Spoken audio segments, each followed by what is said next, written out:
Қайырымдылық шарасының бірі физика-математика бағытындағы Назарбаев зияткерлік мектебінде болып өтті. Мейірімді жүрек акциясы аясында тек озат оқып қана қоймай, ағаштан түйін түйе білген шәкірттердің қолөнер туындылары сатылды. Ал түскен қаражат балалар үйінің тәрбиеленушілері мен тұрмыстық жағдайы төмен ұл-қыздарға берілді. Назым Зиябек үшін бүгін ерекше күн, себебі көз майын тауса жасаған бұйымдары көпшілік назарына ұсынылмақ. Тапқан табысымды толықтай қайырымдылық акциясына жұмсаймын.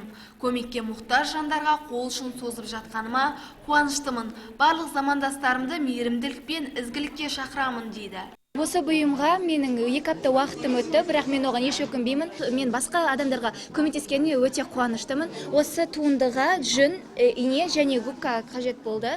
Сол ине арқылы жүннің әртүрлі цветті гаммаларын қолдана отырып, осындай неше түрлі сынды суреттер, бұйымдар жасауға болады. Айта кетейік, игі шара осымен екінші рет өткізіліп отыр. Былтыр жақсылық жаса деген атаумен көп жадында қалған. Бұл шарада 700 мың теңге жиналды. Биылғы түсім одан жоғары. Қаражат әлеуметтік жағдайы төмен және балалар үйінде тәрбиеленетін балғындар игілігіне жұмсалмақ.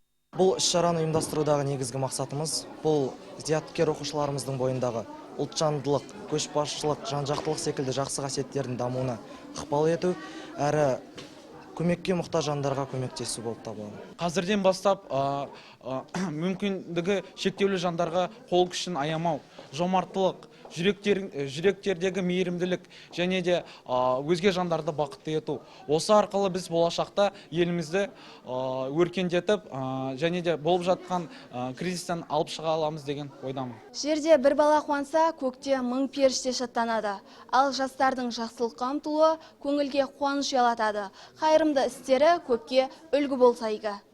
Дидар Өмірзақова, Руслан Тілеуберді, Жазира Лекерова, Оңтүстік ақпарат.